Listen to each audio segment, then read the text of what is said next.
Pelo sinal da Santa Cruz, livrai-nos Deus nosso Senhor dos nossos inimigos, em nome do Pai, e do Filho, e do Espírito Santo. Amém. Meu Senhor e meu Deus, creio firmemente que estás aqui, que me vês, que me ouves.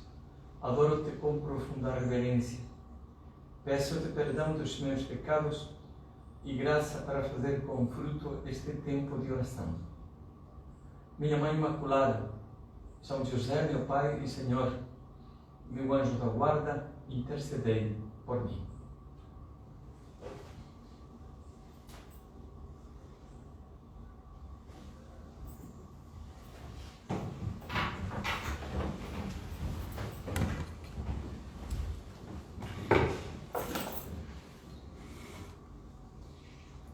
Se você pretende, por acaso, subir o Everest, vai chegar um momento em que vai precisar dessas garrafas de oxigênio, porque senão não consegue respirar.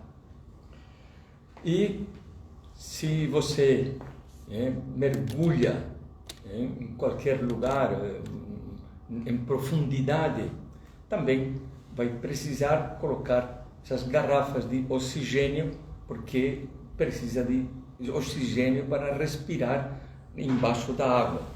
Quer dizer, há atividades que nós queremos ou vamos realizar e precisamos de uns aditivos, porque nós sozinhos não conseguimos. Pois bem, na vida espiritual também acontece isso. A vida espiritual, ou a santidade, A santidade não é uma meta, como nós víamos já na primeira meditação, que podemos conseguir com as nossas forças. Quer dizer, ir ao céu, como dizemos que tem que ser a nossa meta, que devemos desejar e ter muito presente. Ir ao céu, o céu está acima de qualquer estratosfera, a distâncias imensas, muito grandes. E nós, para chegar ao céu, nós não conseguimos com as nossas forças. Precisamos também de uns aditivos, Não temos capacidade para ser santos. E sabemos esses aditivos, que temos que colocar para chegar à santidade, é a graça de Deus. Quer dizer, uma ajuda que Deus nos dá, quer dizer, um plus, algo que nos torna capazes de fazer o bem, de superar o pecado, de viver as virtudes, de melhorar, só com a graça de Deus. Mas essa graça de Deus, que nós sabemos que vem no batismo, essa graça de Deus, algo muito concreto. Onde que está essa graça de Deus? Está nas virtudes, que são esses hábitos com os quais nós vamos conseguindo, com a ajuda de Deus, realizar aquilo que sozinhos não realizávamos. Todos nós já experimentamos, por exemplo, a grande eficácia da confissão. Temos enfim, uns defeitos que nós não conseguíamos, já tínhamos talvez procurado e tentado melhorar e até eliminar, não conseguíamos. E de repente nos confessamos e não se sabe porquê, mas se sabe porquê, e comecei a melhorar. Eu já não caí nisso, sou mais paciente, estou vencendo a preguiça, a gula, enfim, qualquer um dos vícios, pecados capitais. O que é isso? É a graça de Deus. Com a graça de Deus, como São Paulo dizia, tudo posso, naquele que me dá as forças, com aquele que me dá a graça. E essa graça de Deus está nas virtudes, e principalmente em três virtudes que são as virtudes chamadas teologais, que são as que nós vamos meditar. Hoje vamos explicar um pouquinho sobre isso e vai ser o objeto das meditações deste mês: a fé, a esperança e a caridade. Bom, a fé, a esperança e a caridade são virtudes teologais. Por que chamam-se teologais? Porque são virtudes que têm como objetivo Deus. Deus. Quer dizer, assim como as virtudes chamadas morais, que são a prudência, a justiça, a fortaleza e a temperança, são meios para chegar a Deus. Porque com a temperança, o que eu pretendo? Comer menos, ter domínio sobre a comida. Com a fortaleza, o que eu pretendo? Superar os obstáculos. Quer dizer, o objetivo imediato é superar os obstáculos para quê? Logicamente para chegar a Deus. E assim, todas as virtudes. As virtudes teologais não. As virtudes teologais apontam diretamente a Deus. Pela fé, eu acreditar em Deus. Não há intermediários pelo meio disso, né? Não há atravessadores, alguém que não, você tem que passar através de mim para chegar a Deus, né? Com a fé acredito em Deus, com a esperança, esperar em Deus, né? Ter a esperança em Deus, e com a caridade é amar a Deus. Bom, então, por isso são as três virtudes fundamentais, os pilares desse edifício da santidade. Tudo tem que estar edificado sobre a fé, sobre a esperança e sobre a caridade. E que isso é a vida sobrenatural. A vida sobrenatural se baseia nisso. Todas as outras virtudes que nós sabemos, prudência, justiça, fortaleza e a temperança, estão penduradas, por assim dizer, dessas três virtudes. E das 4 virtudes cardeais, essas 4 estão penduradas muitas outras virtudes. Pontualidade, a afabilidade, a sobriedade, muitas, né? Mas a base de tudo está nas virtudes teologais, que são infusas, ou seja, que nós não podemos alcançar sozinhos, né? Eu vou me esforçar para acreditar. Tem pessoas que não têm fé. Não tem fé. E não adianta, eu vou me esforçar para ter fé. Elas não vão conseguir. A fé é um dom de Deus. Lógico que uma pessoa pode alcançar a fé, quer dizer, se ele se comporta bem, segue a sua consciência e busca a fé, Deus vai conceder a fé. Isso não há dúvida. Mas é isso. Acredito ou não acredito. É algo que... uma luz que se acende. A esperança, a mesma coisa, que às vezes pode ser um pouquinho mais difícil. Né? A esperança, esperar em Deus. Onde é que eu coloco a minha esperança, ou seja, a minha segurança? Não, a minha segurança está no dinheiro. Como eu tenho dinheiro, vou poder comprar, vou ser feliz, vou estar tranquilo a vida inteira. É uma esperança meio pouco firme, né? Porque amanhã pode acontecer qualquer coisa e perder tudo, né? Eu confio na minha saúde, porque tenho uma saúde de ferro, porque eu nunca... Bom, a saúde pode ser... Eu confio nas pessoas, né? Espero que ela falou, e então eu espero que ela vai cumprir a palavra. Essas pessoas também não cumprem a sua palavra. Então, são assim, né? Esperar em Deus, amar a Deus. 3 virtudes teologais que podemos pensar, às vezes, que é uma coisa muito teórica, porque nós praticamos, nós cultivamos, por assim dizer, porque nós no batismo recebemos já a semente dessas 3 virtudes. E é por isso que depois, se eu fui batizado de criança, depois fui crescendo e acho ótimo tudo, eu acredito. Entendo tudo o que me falam, Deus, Nossa Senhora, São José, a Eucaristia, a confissão, o pecado, que não é pecado. Por que eu aceito tudo isso e outra pessoa lá por fora pode achar tudo isso uma bobagem? Porque eu tenho fé e ele não tem fé. Pronto. E é algo que Deus tem que dar, essas virtudes teologais. Deus que nos concede. E por isso, quando se deixa de lado, quando não nos apoiamos, a nossa vida espiritual não está apoiada nas virtudes teologais, o que acontece? Podem acontecer 2 coisas. Primeiro, há uma visão da religião, da vida cristã. Entender a vida cristã como ativismo. realizar tarefas, ajudar os pobres, os necessitados, tarefas sociais, fazer isto e fazer aquilo, né? Quer dizer, mas tudo isso, ajudar os demais, preocupar-se pelos outros, fazer tarefas sociais, dedicar-se a melhorar, tudo é uma consequência das virtudes teologais. Veja que, olha, os santos, não há pessoas mais ativas, não digo ativistas, mas ativas do que os santos. Quer dizer, não há pessoas que tiveram projetos na sua vida tão grandes como os santos.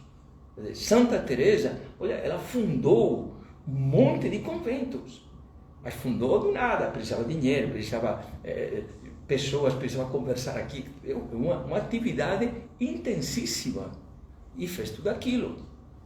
O Padre Pio, né? O Padre Pio construiu um hospital, eu não estive lá, mas um hospital imenso, né? Imenso. Quer dizer, nosso padre, né? Tantas coisas. Quer dizer, os santos, o cura d'Ars não eram santos, que ficavam rezar, não. Os cura d'Ars construiu a Casa da Providência, que chamava, né? Onde tinha muitas moças que moravam lá. Né? Obras sociais. Mas a obra social era uma consequência da fé, da esperança e do amor que eles tinham.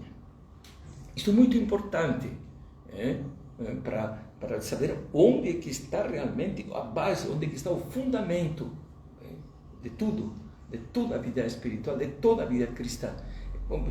Acredite. Eu lembro agora, lembrei de uma história que conta o próprio protagonista, né? Talvez já conhece, já foi contado aqui, que foi uma pessoa, um cardeal Van Thuan, que era cardeal do Vietnã, e já faleceu, e está começando o processo de beatificação. Sim. E este cardeal Van Thuan, ele contou tudo isto porque pregou um retiro ao Papa João Paulo II e a toda a Cúria. Depois tem uns livros muito bons, né? Caminho da Esperança, que conta tudo isso.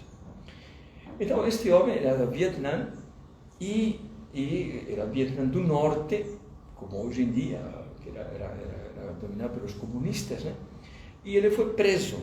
Passou 15 anos na prisão. Uma prisão terrível, ele conta, né?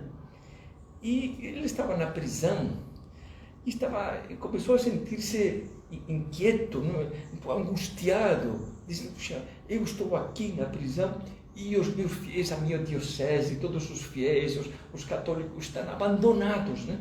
E ficou muito preocupado com isso.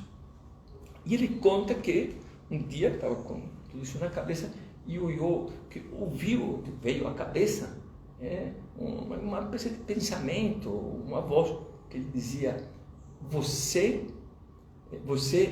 cuida das coisas de Deus, mas deveria cuidar de Deus. Né?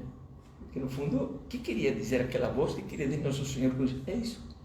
Não se preocupe pelas coisas, cuide de Deus, alimente a piedade, cuide do sacramento, de celebrar bem a missa, de rezar, de oferecer agora todos esses grandes incômodos e humilhações que ele estava sofrendo lá.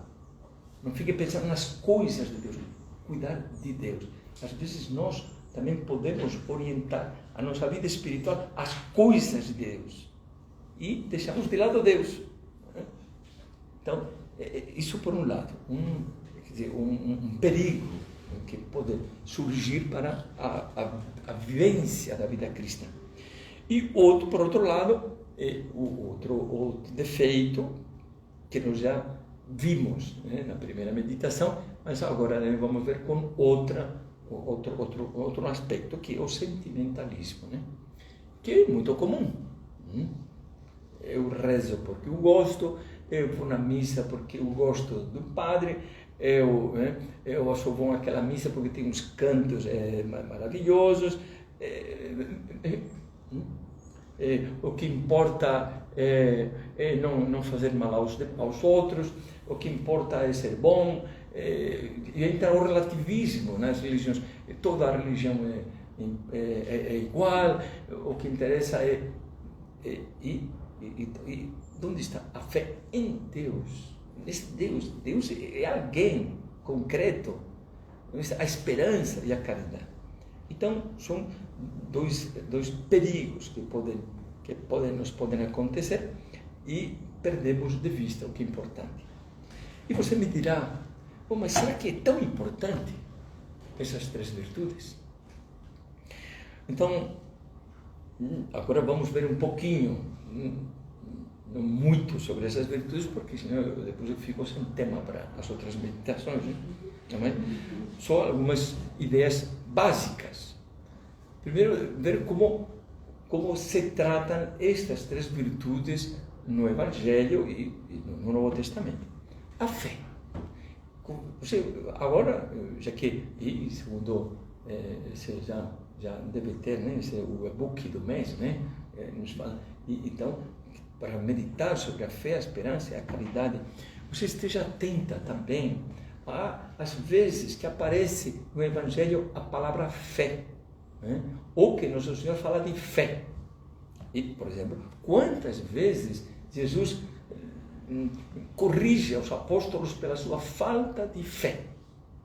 Por exemplo, quando estão no barco, no meio de uma tempestade, no mar de Tiberíades, e aquilo para que vai afundar, e eles ficam com medo, e uma das vezes Jesus estava dormindo, outra das vezes estava em terra e apareceu caminhando sobre as águas, e Jesus parou a tempestade e depois disse: por que tendes medo? Por que não tendes fé? Homens, por que tendes medo, homens de pouca fé?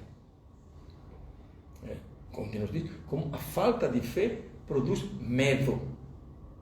Medo. Não estou eu aqui, lembra Nossa Senhora Guadalupe dizendo ao Juan Diego, né? Não estou eu aqui, que eu sou tua mãe. A fé. Tantas vezes, né? Esta é a vitória que venceu o mundo, a fé. E quando Jesus fala, se a vossa fé fosse como um grão de mostarda, diríais a esta montanha: arranca-te e lança-te ao mar, e aconteceria. São palavras muito, muito fortes. Mas a fé, Jesus valoriza muito a fé. Mas vamos prestar atenção neste verso, às vezes que aparece, onde aparecem os episódios da falta de fé, a fé de Tomé, não seja homem, não seja,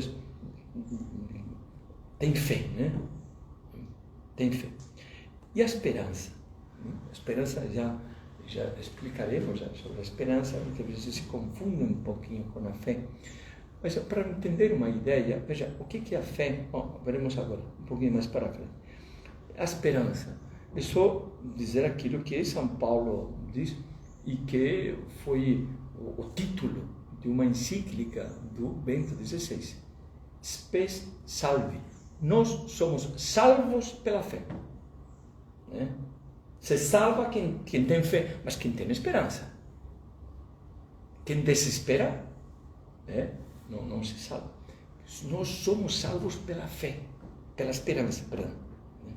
E quando São Paulo fala, na Epístola aos Efésios, aos cristãos, vocês antes, quando vocês eram pagãos, eram pessoas sem Deus e sem esperança. Quer dizer que quando se tira Deus da vida, a pessoa fica desesperada diante de uma dificuldade, diante de um problema, diante de uma tragédia, fica sem esperança. Sem esperança e diz: bom, não vou conseguir. E a caridade? Bom, quantas vezes perguntam a Nosso Senhor qual é o principal mandamento da lei de Deus? E Jesus responde: o primeiro mandamento da lei de Deus é: amarás o Senhor teu Deus com todo o teu coração, com todas as tuas forças, com toda a tua alma, e o próximo como a ti mesmo. Enfim, então, amar a Deus e amar ao próximo. Mas, sobretudo, o trecho e o texto mais claro para falar da importância que tem a caridade é o capítulo 13º da primeira epístola aos Coríntios, quando quando São Paulo diz, eu vou mostrar qual que é o grande dom de Deus. E vai falando, ainda que eu falasse as línguas dos homens e dos anjos, porque eles estavam discutindo quem que tinha mais dons do que os outros, o dom de línguas, o dom da profecia, o dom disto, o dom daquilo. E São Paulo diz, chega, eu vou mostrar para vocês qual é o dom grande que nós devemos desejar. E por isso fala, ainda que eu falasse as línguas dos homens e dos anjos, se não tiver caridade, sou como bronze que soa, como símbolo que retire. Mesmo que eu tivesse o dom da profecia e conhecesse todos os mistérios e toda a ciência, mesmo que tivesse a fé a ponto de transportar montanhas, se não tiver caridade, não sou nada. Ainda que eu distribuísse todos os meus bens em sustento dos pobres, e ainda que entregasse o meu corpo para ser queimado, não é brincadeira. Se não tivesse caridade, de nada valeria. Acho que esse já é um texto que nos diz a importância da caridade e a importância das três virtudes que estão sempre em destaque no Evangelho, na pregação de Nosso Senhor e de São Paulo. Então, vamos ver algumas breves ideias sobre cada uma delas virtudes, só para dar assim, uns insights, uns spoilers, não seria, uns adiantamentos. E a imagem seria o seguinte: se imagine que nós temos que ir ao céu, não é? Pois bem, a fé é uma luz que ilumina o lugar, nos diz onde nós vamos chegar. Então, nós subimos uma montanha, por em cima da montanha está o céu, e lá está a fé, né? Uma tocha, diz, olha, você tem que chegar aqui. Quer dizer, você tem que, a fé que nos diz, tem que cumprir os mandamentos, tem que ser a virtude, não pode pecar, tem que confessar, tudo que a fé nos ensina. O que nós devemos cumprir, onde nós devemos chegar. E aí nós olharíamos e diríamos, nossa, é o Everest, né? É muito alto isso, eu não consigo chegar lá. E aí vem o quê? Vem a esperança. Né? E a esperança é porque digo, como eu chego lá? Aí vem a esperança, que é outra luz. E a esperança nos mostra o caminho para chegar à fé. Né? O caminho para chegar à fé. A fé, diríamos que tem dois aspectos. É aceitar tudo aquilo que nos ensina, a doutrina, e tem um outro aspecto, que é confiar em Deus. Nós já veremos, confiar em Deus. É aceitar o que Deus nos diz, tudo o que Deus nos revela, o que nos pede, o que nos exige. E por que eu vou aceitar? Porque confio em Deus, né? A confiança. E a esperança é a certeza de que eu vou chegar lá. Já tenho, a luz me ilumina por onde devo ir para chegar lá. Eu tenho certeza de que vou chegar lá. Por quê? Porque eu me apoio no poder de Deus e na misericórdia de Deus, não nas minhas forças. Espero em Deus, que vai me dar os meios necessários para chegar lá. Isso que diz São Paulo em mais de uma das epístolas, né? Deus, que começou em vocês a sua obra, Ele a levará até o fim. Deus que começou em nós, que nos iluminou um dia e nos fez ver, né, a beleza e nos moveu a colocar-nos em caminho. Né? Aí nos deu também a esperança. Né? Deus que me mostrou isto, Deus vai me... Deus que colocou este mandamento para cumprir, Deus vai me dar a força para cumpri-lo. Não eu, Deus. Então, a esperança é essa luz que ilumina o caminho.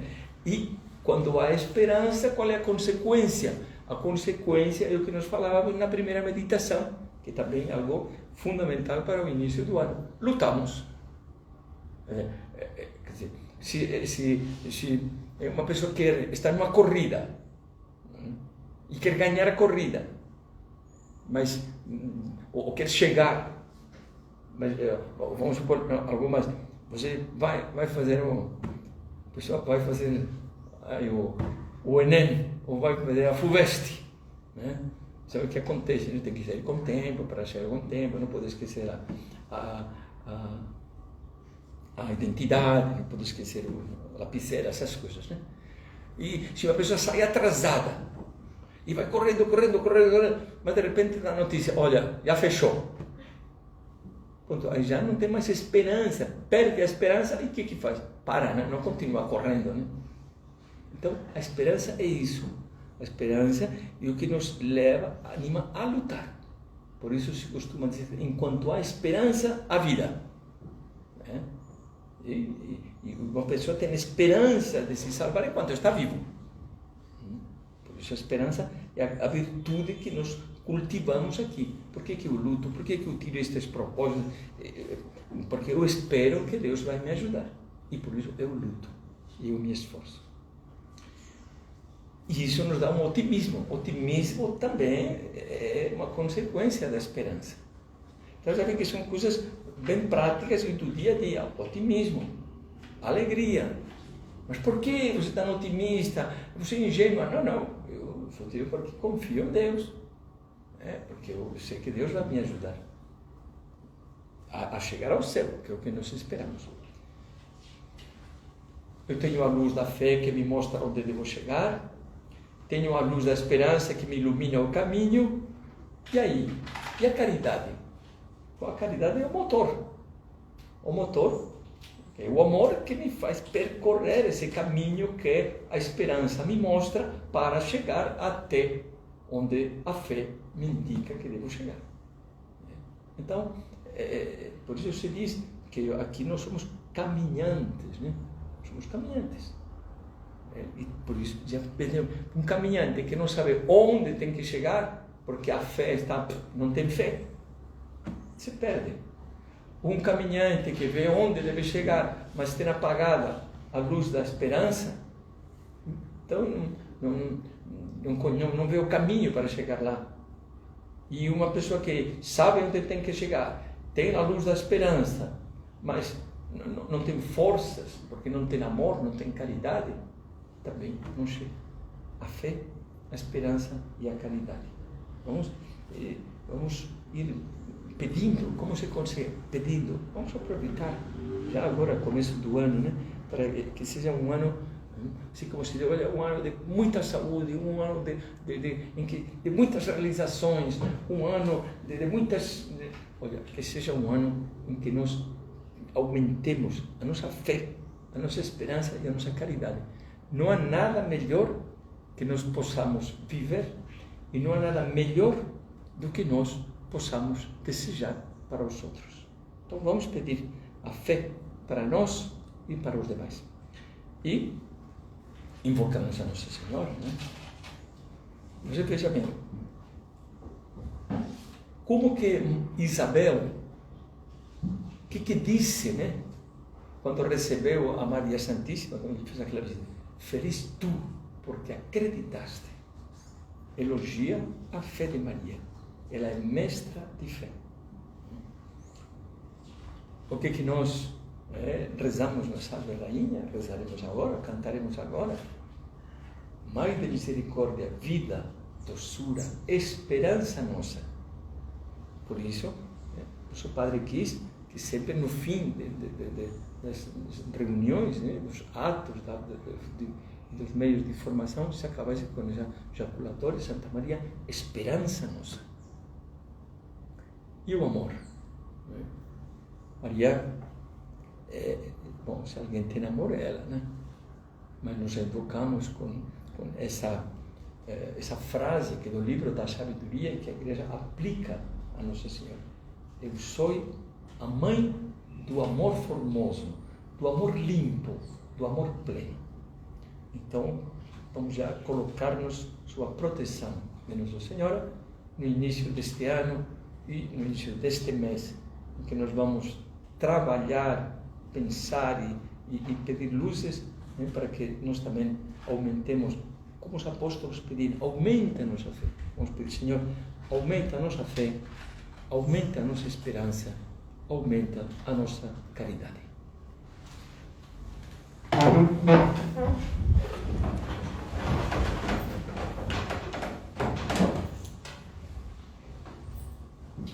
Dou-te graças, meu Deus, pelos bons propósitos, afetos e inspirações que me comunicaste nesta meditação. Peço-te ajuda para os pôr em prática. Minha Mãe Imaculada, São José, meu Pai e Senhor, meu anjo da guarda, intercedei por mim.